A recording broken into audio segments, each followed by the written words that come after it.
ইমাম শাফিঈ রাহমাতুল্লাহ আলাইহি একজন বড় বুজুর্গ ছিলেন।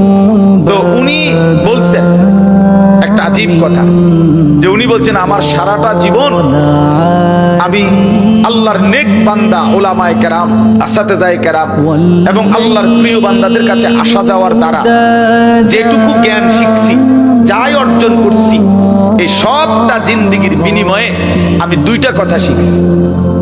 কয়টা কথা? এক, উনি বলেন একটা কথা শিখছি, আল ওয়াক্তু সাইফুন ইন লাম তাকতাহু কাতাআক।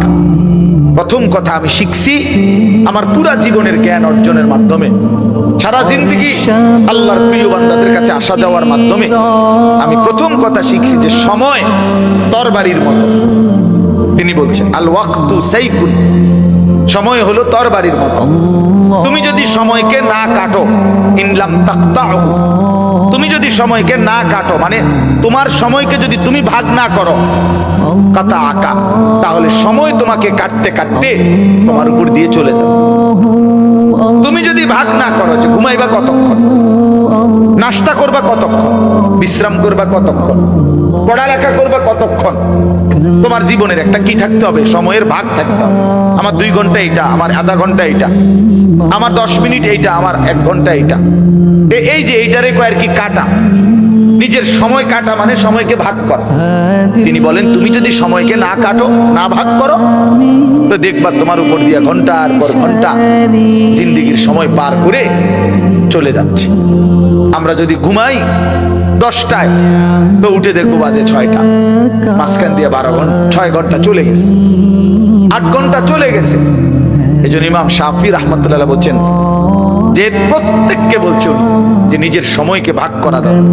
আমি ঘুমাবো কতক্ষণ, খাবো কতক্ষণ, নাস্তা করব কতক্ষণ, বিশ্রাম করব কতক্ষণ, এটা যাদের না থাকে তাদের জীবনের সৌন্দর্য হয়। আমাদের হেফজখানাগুলোতে ভাই, যে কোনো নওজোয়ান এবং বাবাদেরকেও বলি, আপনারা আমাদের হেফজখানায়, যেই কোনো হেফজখানায় গিয়ে এটা দেখেন, ওদের একটা হিসাব করা নাই, রাত্রে কতক্ষণ আগে উঠবে, সবক শুনাই নিতে হবে ফজরের আগে আগে, নাস্তার আগে আগে আমুক্তা শুনাইতে আর 7 সবক শুনাইতে হবে, এরকম একটা নিয়ম আছে। ঘুমাবে কতক্ষণ, বিশ্রাম করবে কতক্ষণ, এই কঠোর সময় নিয়ন্ত্রণ করে যেই মাদ্রাসাগুলো, হেফজখানা, অল্প সময়ের ব্যবধানে এই বাচ্চাটা আল্লাহর কোরআনের হাফেজ হয়েছে। আপনি এটা খামখেয়ালি মনে করেন, পাগড়ি দিয়ে লাইছে এত তার তো একটা হাফেজ হয়ে গেছে, বিষয়টা এমন না। এই একটা পৃষ্ঠা কোরআন, এক একটা লাইন, এই এক একটা ছেলে হাফেজ কোরআন হতে গিয়ে বিশ্বাস করেন কত হাজার বার, লক্ষ বার তাকে এটা বারবার বারবার বারবার পড়তে হয়েছে, দোহরাইতে হয়েছে। এরপরে আল্লাহ দয়া করে একদিন তার দিলের মধ্যে বসায় দিছে।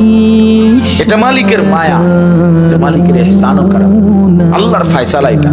ইন্না আলাইনা জামআহু ওয়া কুরআনা, আল্লাহ কোরআনে বলছে বন্ধু আপনি শুধু জিবরাইল নাজিল করলে কোরআন আপনি শুধু শুনবেন, বাকি অন্তরে বসাইয়া দেওয়া আবার জবানে পড়ার যোগ্যতা আমি আল্লাহর দায়িত্ব।